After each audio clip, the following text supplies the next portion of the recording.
तर मित्रांनो, आज तुम्हाला एका छोट्याशी पाहुण्याची ओळख करून देणार आहे.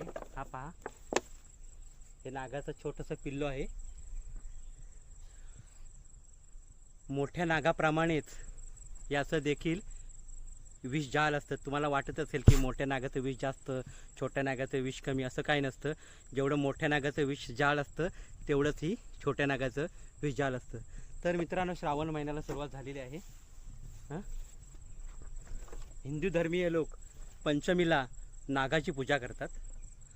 काही लोक गारुड्याकडे जाऊन खऱ्या नागाची पूजा करतात आणि त्याला दूध पाजतात.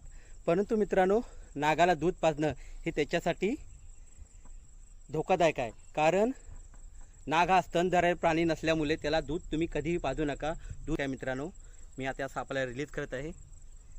हे पहा,